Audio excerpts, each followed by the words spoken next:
Hello दोस्तों, स्वागत है एक बार फिर आप सभी का आपके अपने यूट्यूब चैनल पीएस क्लासेस पर। तो दोस्तों, आज के इस वीडियो लेक्चर में हम आप लोगों को बोर्ड एग्जाम में कॉपी लिखने का सबसे बेस्ट मेथड समझाने वाले हैं। दोस्तों, यदि आप 12th क्लास में हैं और आप चाहते हैं कि आपके 12th क्लास में 95% या उससे भी अधिक मार्क्स आएँ, तो आपको बच्चों बोर्ड एग्जाम में अपनी कॉपी को कैसे लिख करके आना चाहिए, वही बच्चों आज के इस वीडियो लेक्चर में आपको समझाने वाले हैं। साथ ही दोस्तों, आज के इस वीडियो लेक्चर में हमने 12th क्लास केमिस्ट्री के सभी महत्वपूर्ण क्वेश्चनों को बच्चों आज के इस वीडियो लेक्चर में हमने सॉल्व किया है। जी दोस्तों, मेरा कहने का मतलब ये है कि आज के इस वीडियो लेक्चर में मैं 12th क्लास केमिस्ट्री के सभी महत्वपूर्ण प्रश्न आपको समझाने वाला हूँ आंसर के साथ, ठीक है। और ये जो मैं क्वेश्चन बच्चों आप लोगों को आज करा रहा हूँ, ये पिछले 10 साल से लगातार रिपीट हो रहे हैं। तो दोस्तों, यदि आप 12th क्लास में हैं और आप 12th क्लास में अच्छे मार्क्स पाना चाहते हैं बच्चों, तो एक बार वीडियो लेक्चर को आप पूरा जरूर देखें, जिसमें आपको पता चलेगा कि आपको बोर्ड एग्जाम कॉपी कैसे लिख करके आना चाहिए। साथ ही साथ बच्चों आप जानेंगे कि 12th क्लास केमिस्ट्री में कौन कौन से महत्वपूर्ण प्रश्न हैं जो लगातार 10 सालों से पूछे जा रहे हैं। तो आइए दोस्तों, बिना किसी देरी के शुरू करते हैं वीडियो लेक्चर को, समझते हैं पूरी बात को। तो चलिए स्टार्ट करते हैं। देखिए दोस्तों, पहला क्वेश्चन आपकी स्क्रीन पर है। क्वेश्चन है, विद्युत रासायनिक श्रेणी किसे कहते हैं। देखिए, विद्युत रासायनिक श्रेणी की हमें डेफिनेशन देनी है। इसके प्रमुख लक्षण यानी इसके जो गुण हैं वो आपको बताने हैं, लक्षण बताने हैं, ठीक है। तथा दो उपयोग भी लिखिए। कई बार बच्चों ये पिछले अगर 10 सालों की बात करें ना, तो पिछले 10 सालों में लगातार ये 7 बार क्वेश्चन रिपीट हुआ है। आप समझ रहे हो कितना महत्वपूर्ण ये प्रश्न है, ठीक है। आप देखिए, इसमें आपको इसके जवाब में आपको एग्जाम में लिख करके क्या आना है, वो भी मैंने देखिए आपको स्क्रीन पर नीचे लिख दिया है, ठीक है। तो very very most important question है। अब देखिए आपको कैसे लिखना है, ठीक है, और क्या लिख करके आना है। तो देखिए हेडिंग लगाएंगे विद्युत रासायनिक श्रेणी। क्या देखिए आंसर समझिए, धातु तथा अधातु तत्वों को, ठीक है, धातु तथा अधातु तत्वों को उनके मानक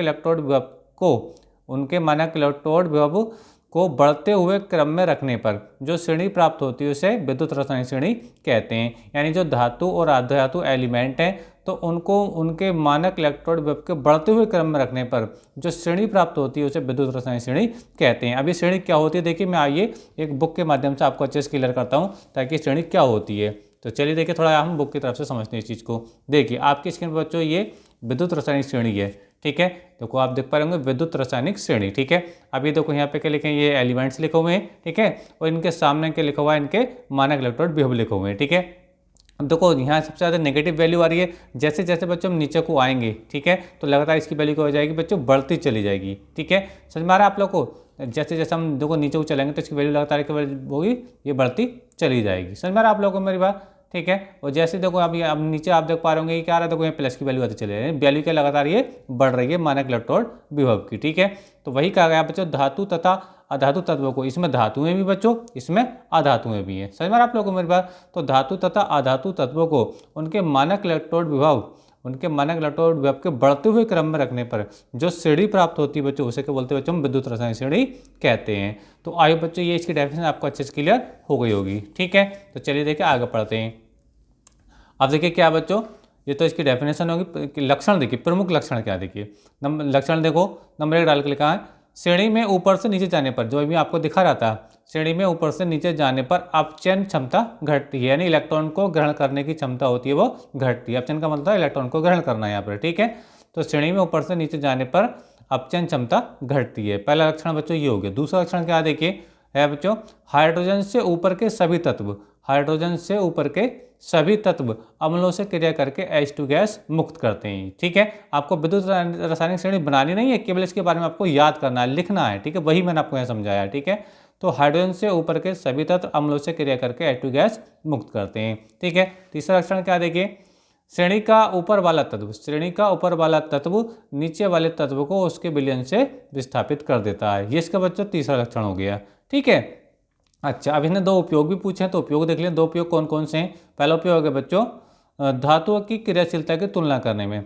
जो धातुएं और अधातुएं लिखी गई हैं वहाँ पे, तो कौन ज़्यादा क्रियाशील है कौन कम क्रियाशील है, तो उसकी तुलना किससे की जाती है बच्चों, धातु किससे कहती है, विद्युत रासायनिक श्रेणी से की जाती है। ठीक है, यानी जिस धातु का मानक इलेक्ट्रोड विभव जितना ज़्यादा नेगेटिव होगा, जितना ज़्यादा नेगेटिव, जैसे लिथियम है ना, तो वो धातु सबसे ज़्यादा क्रियाशील होगी। ठीक है, तो वही लिखा है, धातुओं की क्रियाशीलता की तुलना करने में। दूसरा है बच्चों उपयोग सेल के मानक वैद्युत भागबल का निर्धारण करने में। तो ये बच्चों इसका है तक का आपका ये पूरा क्वेश्चन का जवाब हो गया। आपको बोर्ड एग्जाम बच्चों इसी तरीके से लिख करके आना होगा, ताकि बच्चों आपको पूरे में से पूरे नंबर मिलेंगे। ठीक है, तो ये क्वेश्चन था बच्चों आपकी स्क्रीन पर, और इसका ये सोल्यूशन मैंने इसकी डेफिनेशन बताई, इसके प्रमुख लक्षण बताए, और जो इसके बच्चों उपयोग पूछे थे वो मैंने उपयोग भी आपको बताए। ठीक है, तो चलिए देखिए अब नेक्स्ट क्वेश्चन की तरफ बढ़ते हैं। नेक्स्ट क्वेश्चन क्या है, देखिए नेक्स्ट क्वेश्चन बच्चों स्क्रीन पर देखिए, पढ़ते हैं इस चीज को। लिखा है विशिष्ट चालकता से क्या तात्पर्य है, यानी विशिष्ट चालकता आपको बतानी है, इसका मात्रक भी बताना है। ठीक है, बड़ी आसान डेफिनेशन है।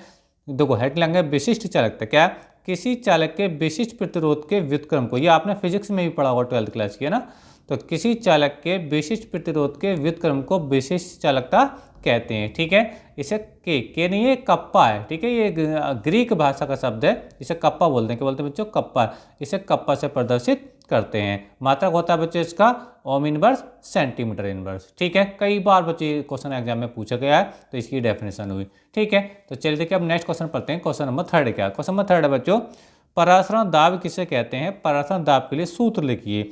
ठीक है, वेरी वेरी मोस्ट इंपोर्टेंट सवाल है, बहुत ज़्यादा एग्जाम में पूछा जाता है। देखिए बड़ी आसान डेफिनेशन है, क्या देखिए हेडिंग लगाएंगे परासरण दाब, लिखेंगे परासरण की क्रिया को रोकने के लिए, यहाँ पे एक शब्द आएगा परासरण की क्रिया को रोकने के लिए, यहाँ पे लिख दे देंगे रोकने के लिए, यह शब्द आएगा रोकने के लिए। ठीक है, तो परासरण की क्रिया को रोकने के लिए विलयन पर लगाए गए अतिरिक्त दाब को परासरण दाब कहते हैं। ठीक है, समझ में आ रहा है, एक बार फिर रिपीट करो, परासरण की क्रिया को रोकने के लिए विलयन पर लगाए गए अतिरिक्त दाब को परासरण दाब कहते हैं। ठीक है, परासरण दाब को जो पाई से प्रदर्शित करते हैं, कैसे प्रदर्शित करते हैं, पाई से। तो लिखा ना परासरण दाब के लिए सूत्र, तो परासरण दाब का सूत्र होता है पाई, पाई है बच्चों परासरण दाब। ठीक है, इसको लिखते हैं, फार्मूला होता है इसका पाई बराबर WST/m होता है, जहाँ W होता है बच्चों विलय पदार्थ की मात्रा, S होता है बच्चों विलयन नियतांक, T होता है बच्चों परमताप, और M होता है बच्चों विलय का अणुभार। ठीक है, और इसका जो मात्रा होता है बच्चों क्या होता है, वायुमंडल होता है। तो ये परासरण दाब का बच्चों फार्मूला हुआ। ठीक है, तो चलिए देखिए अब हम नेक्स्ट क्वेश्चन की तरफ बढ़ते हैं। नेक्स्ट क्वेश्चन क्या है, नेक्स्ट क्वेश्चन देखिए ये है, शून्य कोटि की अभिक्रिया को उदाहरण देकर समझाइए। शून्य कोटि यानी जीरो ऑर्डर रिएक्शन को आपको एग्जाम्पल के सही समझाना है। हेडलाइन है शून्य कोटि की अभिक्रिया। ठीक है, लिखना क्या है, वह अभिक्रिया जिसकी दर अभिकारक की सांद्रता पर निर्भर नहीं करती, शून्य कोटि की अभिक्रिया कहलाती है। अब देखिए आपको कैसे पता चलेगा कि इसकी दर अभिक्रिया वेग पर निर्भर करती है कि नहीं करती है, वो मैं आपको बता रहा हूँ। ठीक है, तो देखिए वह अभिक्रिया जिसकी दर अभिकारक की सांद्रता पर निर्भर नहीं करती, क्या कहलाती है, शून्य कोटि की अभिक्रिया कहलाती है। अब देखिए समझते, देखिए एग्जाम्पल से समझेंगे। एग्जाम्पल है H2 गैसीय फॉर्म प्लस Cl2 गैसीय फॉर्म। ठीक है, और ये बच्चा 2HCl, ये हाइड्रोजन क्लोराइड, यानी हाइड्रोजन और क्लोरीन की हेल्प से 2HCl बनना है। देखो यहाँ पे ध्यान से समझो, यहाँ पे हाइड्रोजन क्या बच्चों 1 मोल है, कोई नंबर नहीं तो 1 होगा। यहाँ पे जो क्लोरीन है बच्चों ये भी क्या, ये भी 1 मोल है। लेकिन इन दोनों से, यानी इन दोनों अभिकारकों से जो आपका उत्पाद बना है 2HCl, वो कितने मोल बना बच्चों, ये 2 मोल बना है। कितने मोल बना, 2 मोल। तो देखो इधर का आयतन, एक आयतन 2 आयतन, और इधर भी क्या बच्चों, इधर 2 आयतन, यानी LHS में और RHS में दो क्या, 2 आयतन बन रहे हैं। समझ में आ रहा है, देखो 1 मोल क्या है, एक आयतन मान लीजिए कि आपका हाइड्रोजन है, एक आयतन क्या बच्चों आपका क्लोरीन है, तो उत्पाद भी कितना बना बच्चों, देखो 1 और 1 2 हो गए ना, तो यहाँ पे देखो 2 ही मोल क्या बना है आपका, या 2 ही आयतन का बना 2HCl बना है। इसका मतलब ये होता है बच्चों की अभिक्रिया का जो दर है ना, वो अभिक्रिया की सांद्रता पर निर्भर नहीं करती है, ना तो इसका आयतन बढ़ रहा है ना घट रहा है। अगर दोनों तरफ आयतन बराबर होते हैं तो वो ऐसी अभिक्रिया कहलाती है बच्चों, शून्य कोटि की अभिक्रिया कहलाती है। समझ में आ रहा आप लोगों को मेरी बात। ठीक है, तो चलिए देखिए बच्चों हम अगले क्वेश्चन की तरफ बढ़ते हैं कि अगला क्वेश्चन क्या है। ठीक है, तो चलिए देखिए अगला क्वेश्चन बच्चों आपकी स्क्रीन पर है, चलिए लगाते हैं। मैं बात बच्चों फिर से कर रहा हूँ, बोर्ड एग्जाम के पर्पज से वेरी वेरी मोस्ट इंपोर्टेंट में 12th क्लास केमिस्ट्री क्वेश्चन बता रहा हूँ। आप इन क्वेश्चनों की तैयारी आप एक बार जरूर करें। ठीक है, तो अगला क्वेश्चन देखिए आपकी स्क्रीन पर है बच्चों, क्या है, Mn3+ यानी मैग्नीज का ये आयन है, मैग्नीज Mn3+ आयन की अपेक्षा Mn2+ आयन अधिक स्थायी होते हैं, क्यों। ठीक है, अब इसके जवाब में आपको क्या लिखना है, देखिए समझिए जरा ध्यान से, बहुत ही अच्छा सवाल है। हम जानते हैं कि आधे और पूरे भरे हुए कक्षक क्या होते हैं बच्चों, अधिक स्थायी होते हैं। Mn2+ में 3D अभी जब हम इसके इलेक्ट्रॉनिक विन्यास देखेंगे तो समझाएंगे। Mn2+ में 3D में 5 इलेक्ट्रॉन है जो आधा भरा हुआ है, ठीक है, इसलिए अधिक स्थायी है। अब देखो जो Mn होता है ना, Mn यहाँ केवल देखो यहाँ पे Mn2 या Mn3+ नहीं है, ये केवल Mn यानी मैंगनीज का, ठीक है। यहाँ पे हमने क्या दिखाया, इलेक्ट्रॉनिक विन्यास दिखाया है। तो मैंगनीज का जो एटॉमिक नंबर होता है बच्चों कितना होता है, 25, यानी परमाणु क्रमांक 25 होता है।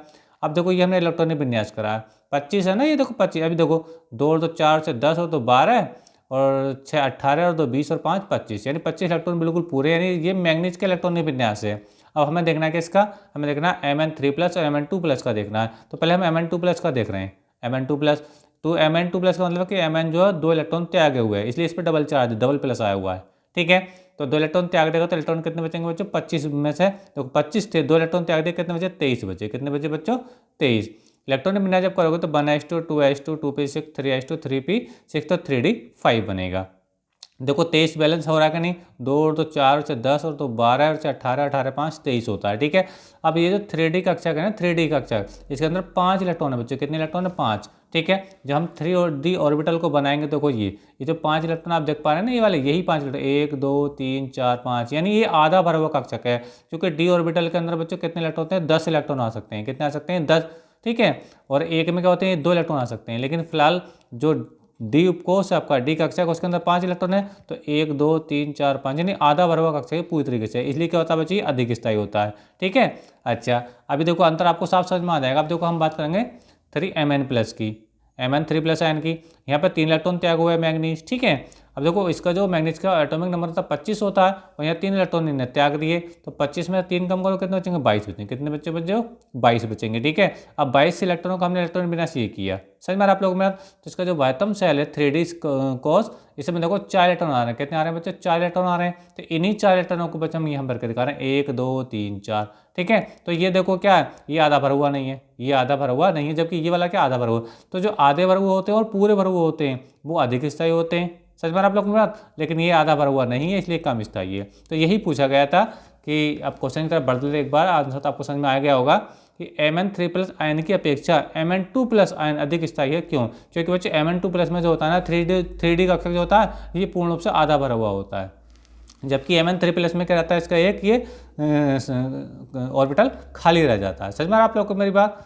तो ये बात आपको क्लियर हुई होगी। तो इसलिए बच्चों ये क्या, कम स्थायी है। मैंने लिख भी दिया एग्जाम, आपको यही एग्जाम में लिख करके आना है, ठीक है। यही बेस्ट मेथड है बच्चों कॉपी लिखने का एग्जाम में। मैं आपको समझा रहा हूँ इस चीज़ को, ठीक है, कि आपको इस टाइप के क्वेश्चन का कैसे जवाब देना है, ठीक है।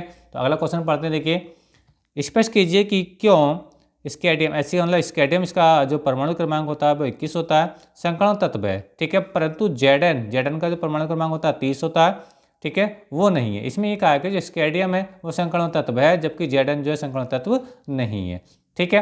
एक बात बच्चों मैं आपको बता दूं, स्कैडियम और जिंक दोनों ही डी ब्लॉक के तत्व हैं, दोनों ही डी ब्लॉक के तत्व हैं। पर ये जो स्कैडियम होता है ना, ये संकरण तत्व है, परंतु जेडन जो है संकरण तत्व नहीं है। इसका मतलब क्या होता है, तो बच्चों संकरण तत्व जो होते हैं ना, उनका डी कक्षक क्या होता है, अपूर्ण रूप से भरा होता है। यानी डी कक्षक क्या होता है, कहीं ना कहीं खाली जरूर मिलेगा। लेकिन जो जिंक होता है ना, इसमें डी ऑर्बिटल पूर्ण रूप से भरा होता है। तो जिन एलिमेंट का डी ऑर्बिटल पूर्ण रूप से भरा हुआ होगा वो क्या होते हैं बच्चों, संकरण तत्व नहीं होते हैं। तो जिंक में क्या होता है, अभी मैं बताऊंगा आप लोगों का एग्जांपल देके इसका इलेक्ट्रॉनिक विन्यास करके, कि जिंक के अंदर कोई भी ऑर्बिटल बच्चों खाली नहीं रहता है, ठीक है, इसलिए संकरण तत्व नहीं है। जबकि स्कैडियम का जो खाली रहेगा। चलिए देखिए समझते हैं। तो स्कैडियम का जो एटॉमिक नंबर बच्चों होता है वो होता है 21। जब बच्चों इसका इलेक्ट्रॉनिक विन्यास करेंगे तो कुछ इस प्रकार से होगा, ठीक है। 1s2 2s2 2p6 3s2 3p6 4s2 और 3d1। कितने इलेक्ट्रॉन देखो, 21 है ना। जो 21 है ना, इसी को बैलेंस करना, 2 और 2 4 और 10 और 2 12 और 18 और 2 20 और 1 21। तो आप देख पा रहे हो डी, तो डी के अंदर क्या होता है बच्चों, 5 कक्षक होते हैं, 5 कक्षक होते हैं डी ऑर्बिटल में, 1 2 3 4 5, ठीक है। 5 आप वो कक्षक देख पा रहे होंगे। अब डी में तो एक ही इलेक्ट्रॉन होता है, एक इलेक्ट्रॉन बच्चों ये आ गया। समझ में आप लोगों को मेरी बात, ठीक है। तो देखो डी कक्षा इसका पूर्ण रूप से तो भरा हुआ नहीं, ये सब खाली रह गया ना। समझ में आप लोगों को मेरी बात। तो संकरण तत्वों की यही पहचान होती है कि इनका डी कक्षा पूर्ण रूप से भरा हुआ नहीं होता है, ये खाली जरूर होगा। क्योंकि डी ऑर्बिटल के अंदर एकदम 10 इलेक्ट्रॉन आ सकते हैं, क्योंकि ये 1 2 3 4 5 खाने हैं, और एक खाने के अंदर बच्चों 2 इलेक्ट्रॉन आ सकते हैं। तो 5 में कितने आएंगे, 10 आएंगे। समझ में आप लोगों को मेरी बात। तो अगर किसी तत्व का आप इलेक्ट्रॉनिक विन्यास करते हैं और उसमें 1 से लेकर के 9 तक इलेक्ट्रॉन आते हैं तो वो संकरण तत्व होगा। अब पूरे 10 आ गए, समझ में आप लोग को मेरी बात, ठीक है। तो वो क्या होगा, वो संकरण तत्व नहीं होगा। समझ में आई आप लोग को मेरी बात। अच्छा, तो ये देखो इसका डी ऑर्बिटल खाली है, ठीक है, इसलिए क्या बच्चे संकरण तत्व है। परंतु जिंक वाले केस में क्या होता है, पूर्ण रूप से भरा हुआ होता है। चलिए देखिए, आपको देख करके अच्छे से क्लियर कराता हूँ आप लोग क्या कह रहा हूँ मैं। देखिए, जबकि जिंक के लिए डी कक्षा पूर्ण रूप से भरा होता है, इसलिए Zn संकरण तत्व नहीं है। यही आपको एग्जाम में लिखकर करा। देखिए इलेक्ट्रॉन बिना समझ लेते हैं इसका क्या है। देखिए ये लिखा है, देखो Zn का जो एटॉमिक नंबर यानी परमाणु क्रमांक होता है 30 होता है, ठीक है। अब इसको बैलेंस कर लीजिए। देखो इसी का ये जो 30 होता है ना, यही इलेक्ट्रॉन होते हैं, यही उस एटम के अंदर इलेक्ट्रॉन होते हैं, इन्हीं का इलेक्ट्रॉन विन्यास किया जाता है। तो देखो 30 नंबर आ रहे हैं, 2 और 2 4, 4 और 2 6, 4 और 6 10 और 2 12 से 18 और 2 20 और 10 30 आ रहा है। समझ में आ रहा है। अब देखो 3D के अंदर कितने इलेक्ट्रॉन, 10 इलेक्ट्रॉन है। अब देखो, अब दो यही देखो, यहाँ पे भी मैंने 3D कक्षा को बनाया था, यहाँ भी देखो 3D को, समझ में आ रहा है। लेकिन यहाँ पे 3D खाली रह गया था, यहाँ पे देखो 3D पूरी तरीके से भरा हुआ है। 1 2 3 4 5 6 7 8 9 10, 10 इलेक्ट्रॉन देखो, 10 का 10 पूरी तरीके से भरा हुआ है। तो जिन एलिमेंट का डी ऑर्बिटल पूर्ण रूप से भरा हुआ होता है ना, तो वो संकरण तत्व नहीं होते हैं। तो यही रीजन है कि जो स्कैडियम है, इसका डी ऑर्बिटल पूर्ण रूप से भरा हुआ नहीं होता है, इसलिए ये क्या बच्चों संकरण तत्व है। जबकि जिंक वाले केस में क्या होता है, इसका डी ऑर्बिटल पूर्ण रूप से भरा हुआ होता है, इसलिए जिंक बच्चों संकरण तत्व नहीं है। तो आइए बच्चों, ये जानकारी आपको अच्छी लगी होगी, यहाँ तक का आपको क्लियर हो गया होगा, ठीक है। तो चलिए देखिए, अब बढ़ते हैं बच्चों हम नेक्स्ट इंपॉर्टेंट क्वेश्चन की तरफ कि अगला क्वेश्चन क्या है, ठीक है। तो चलिए देखिए, आपका अगला क्वेश्चन आपके बच्चे स्क्रीन पर है, समझते हैं इस चीज़ को। देखिए क्या लिखा है, एग्जाम्पल क्वेश्चन समझिए। क्वेश्चन नंबर 7 है ये। प्रत्येक के दो उदाहरण देखते हुए द्विक लवण तथा संकुल यौगिकों में अंतर बताइए।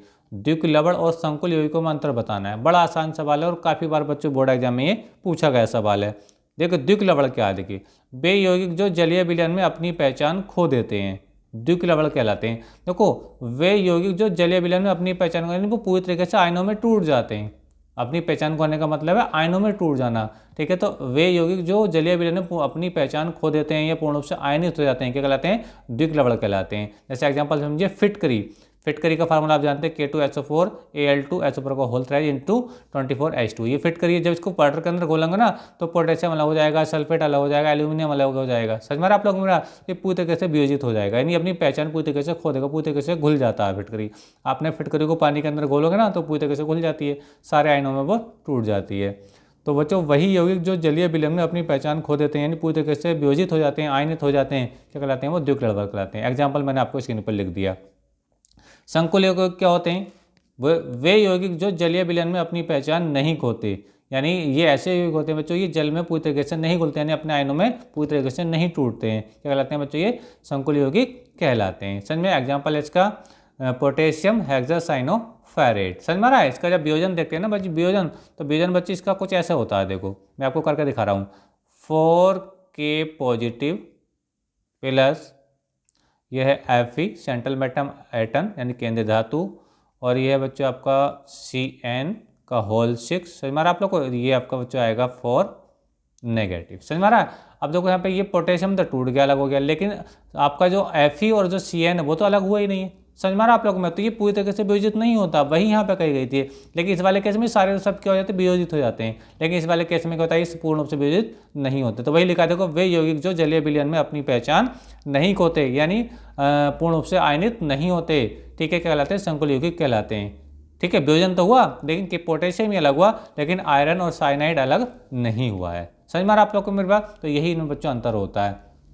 नेक्स्ट क्वेश्चन क्या देखिए। नेक्स्ट क्वेश्चन बच्चों ये है, हेलोएरीन क्या है, इनकी 2 प्रतिस्थापन अभिक्रियाएं लिखिए। ठीक है, क्या है हेलोएरीन, हेडिंग लगाएंगे, लिखना है कि आपको एग्जाम्पल में लिखना है आंसर में। जब कोई हेलोजन, हेलोजन क्लोरीन है, ब्रोमीन है, आयोडीन है, ठीक है, जब कोई हेलोजन परमाणु बेंजीन रिंग से सीधे जुड़ा होता है तब इसे हेलोएरीन कहते हैं। जैसे एग्जांपल देखिए, ये बेंजीन है, बेंजीन ऊपर क्या Cl है, तो ये एक हेलोएरीन का एग्जांपल हो गया। जब Cl लिखा तो क्लोरोबेंजीन, अगर यहाँ आप Br लगा दोगे तो ब्रोमोबेंजीन हो जाएगा। समझ में आ रहा आप लोग को मेरी बात। तो चलिए देखिए, इसकी 2 प्रतिस्थापना अभिक्रिया पढ़ लेते हैं, कौन कौन सी है। पहली अभिक्रिया बच्चों बेंजीन का क्लोरीनीकरण, ठीक है, यानी आप इसी के एग्जाम्पल को लेंगे, क्लोरोबेंजीन की अभिक्रिया हम क्लोरीन से करेंगे। Cl2 है ये, मैंने अलग अलग कर दिया आपको अच्छा समझाने के लिए, ठीक है। एक बात मैं आपको और बता दूं बच्चों, इसके हर कोने पर क्या होता है बच्चों, H होता है, हर कोने पर क्या होता है, H रहता है। चलिए मैं एक H यहाँ पे दिखाई देता हूँ, ठीक है। अब जब आगे रिएक्शन बढ़ेगी तो ये H और ये Cl बच्चों क्या हो जाएगा, अलग हो जाएगा, HCl बन के अलग हो जाएगा, ठीक है, ये HCl1 का अलग हो जाएगा। क्लियर हुई मेरी बात। अब ये जो यहाँ से ये Cl बचा, ये Cl बच्चों यहाँ आ जाएगा, यहाँ पर आ जाएगा। समझ में आ रहा है आप लोगों को मेरी बात। अब एक Cl बच्चों ये और एक Cl बच्चों ये, तो दो बार Cl आएगा तो डाइक्लोरोबेंजीन हो गया ये। लेकिन P क्यों बोला है बच्चों, इसकी स्थिति होती है ये वाली ऑर्थो होती है, ये मेटा होती है, और ये वाली जो पोजीशन होती है बच्चों ये पैरा होती है। क्या होती है? पैरा। तो पैरा पर बने हुए उत्पाद ज़्यादा स्थायी होते हैं, वही मैंने आपको बच्चों यहाँ पे बना करके दिखाया है। तो एक बार Cl एक बार Cl दो बार आ गया तो उसको बोलेंगे डाइक्लोरोबेंजीन, लेकिन पैरा की पोजीशन पर है इसलिए हमने P यहाँ पे लिख दिया है। ठीक है, तो चलिए देखिए अगला हम इसका अभिक्रिया पढ़ते हैं। अगली अभिक्रिया क्या देखिए, अभिक्रिया देखिए बेंजीन का नाइट्रीकरण। नाइट्रीकरण का मतलब होता है बच्चों हम नाइट्रिक एसिड से अभिक्रिया करते हैं। नाइट्रिक एसिड क्या होता है? HNO3। क्या होता है? HNO3 होता है। समझ में आ रहा है। तो देखो क्लोरोबेंजीन की अभिक्रिया हम कैसे करें बच्चों? HNO3 से। देखो ये मैंने तोड़ के लिख दिया आपको अच्छा समझाने के लिए, HO लिख लिया और NO2 एक तरफ कर दिया, इसी को तोड़ दिया मैंने ना। H1 है तो H1 है, नाइट्रोजन 1 है, नाइट्रोजन 1 है, ऑक्सीजन 3 है तो 2 ये आएंगे और 1 ही आएगी। समझ में आप लोग मेरा। अब देखिए मैं यहाँ पे H फिर से दिखा रहा हूँ आप लोगों को, ये H। ठीक है, क्या होगा देखिए जब अभिक्रिया होगी तो बच्चे ये H और ये वाला जो OH है ये वाटर का मॉलिक्यूल बन के बच्चों अलग हो जाएगा। देखो H2O यहाँ से अलग हो गया। ठीक है, अब देखिए क्या बचा, ये जो NO2 बच्चों यहाँ पर आ जाएगा, यहाँ पर आ गया। समझ में आप लोगों को मेरा। तो क्या बोलेंगे? Chloro nitrobenzene. लेकिन पैरा की पोजीशन पर आ रहा है फिर से, ये मैं बता रहा था, ये वाली पोजीशन ऑर्थो होती है, ये मेटा होती है और ये पैरा होती है। तो पैरा वाले जो उत्पाद होते हैं वो ज़्यादा स्थायी होते हैं, तो वही मैंने आपको बच्चों बना करके समझाया है। ठीक है, तो ये क्वेश्चन बच्चों अच्छे से क्लियर हो गया होगा। ठीक है, तो चलिए देखिए बच्चों हम नेक्स्ट क्वेश्चन की तरफ बढ़ते हैं कि नेक्स्ट क्वेश्चन क्या है जो आपके 12th क्लास केमिस्ट्री से बहुत ज़्यादा इंपॉर्टेंट है। ठीक है, ऐसे ही बच्चों आपको बोर्ड एग्जाम में लिख करके आना है। ठीक है, और मैंने बहुत अच्छे से बहुत शॉर्ट तरीके से समझाने का प्रयास किया है। चाहे तो आप यही क्वेश्चन आप अपने नोट्स में कॉपी कर सकते हैं, यानी आप इनको भी याद कर सकते हैं। ठीक है, तो चलिए देखिए क्वेश्चन नंबर बच्चों अगला आपकी स्क्रीन पर है। क्वेश्चन है फिनॉल की अम्लीय प्रकृति को समझाइए। फिनॉल की अम्लीय प्रकृति को समझाइए। क्या होता है देखिए, फिनॉल क्या होता है? बेंजीन के ऊपर OH लगा। फिनॉल का जो फार्मूला होता है देखो, ये बेंजीन होगी, बेंजीन के ऊपर OH ग्रुप आ गया तो ये क्या होता है बच्चे? ये फिनॉल होता है। क्या होता है? ये फिनॉल होता है। ठीक है, अब इसका एसिटिक नेचर आपको बताना है, नहीं अम्लीय प्रकृति आपको बतानी है। ठीक है, तो देखिए क्या लिखना है आपको, जब फिनॉल को जल में घोला जाता है तब ये जलीय विलयन में H+ देता है। क्या देता है बच्चों? H+ आयन तथा फिनॉक्साइड आयन देता है।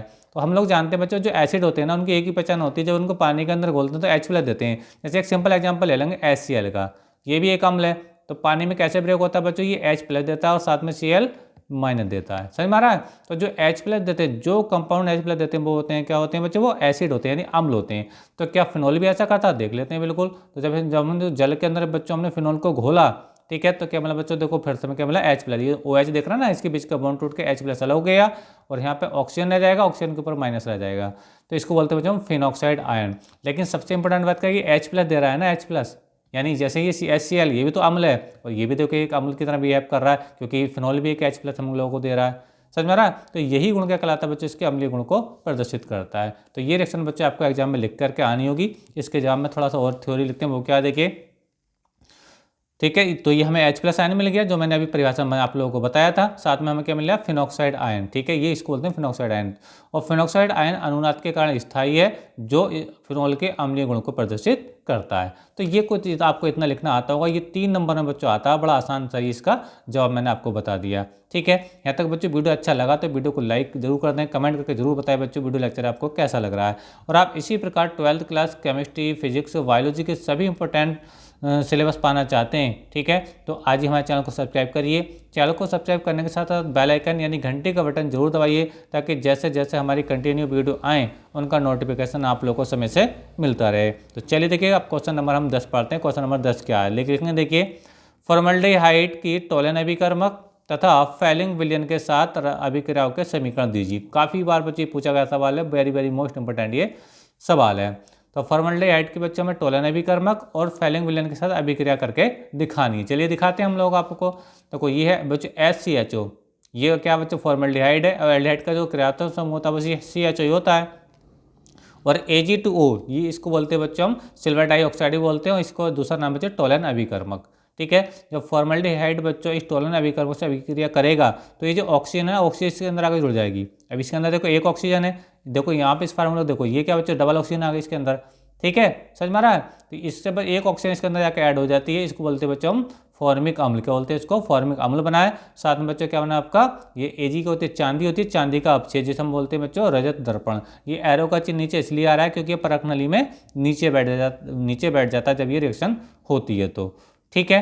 तो जब हम फॉर्मल्डिहाइड की अभिक्रिया टोलन अभिकर्मक से करते हैं तो क्या बनता है, फॉर्मिक अम्ल बनता है और साथ में चांदी का अपक्षेप बनता है जिसे हम बच्चों रजत दर्पण कहते हैं। एरो का चिन्ह इस बात को बता रहा है कि परख नली में नीचे बैठ जाता है, भारी होता है, ठीक है, इसलिए एरो का चिन्ह नीचे को आ रहा है। अगर कोई गैस होती है इसकी जगह तो इसका एरो का साइन बच्चों ऊपर की ओर जाता है, ठीक है। तो चलिए देखिए अब दूसरी अभिक्रिया पढ़ते हैं बच्चों हम, फेलिंग विलयन के साथ अभिक्रिया, यानी फॉर्मल्डिहाइड की 2 अभिक्रिया पूछी थी, एक तो टोलन अभिकर्मक से पूछी थी, ठीक है, दूसरी पूछी है बच्चों फेलिंग विलयन से अभिक्रिया, ठीक है। फेलिंग विलयन का सूत्र होता है बच्चों 2CuO होता है। रिएक्शन जब कराएंगे तो बच्चों वही काम होगा यहाँ पे कि इससे भी एक ऑक्सीजन आकर इसके अंदर ऐड हो जाएगा, तो क्या बनेगा, फिर से देखो फॉर्मिक अम्ल बनेगा, जो फॉर्मिक अम्ल यहाँ बना है वही बच्चों फॉर्मिक अम्ल यहाँ पे बना है, ठीक है। क्योंकि यहाँ पे देखो 2 आगे लगाना, 2 ही कॉपर है, 2 ही ऑक्सीजन है, तो एक ऑक्सीजन तो इसके साथ आ गया, COOH बन गया आपका, है ना, यानी फॉर्मिक अम्ल बन गया।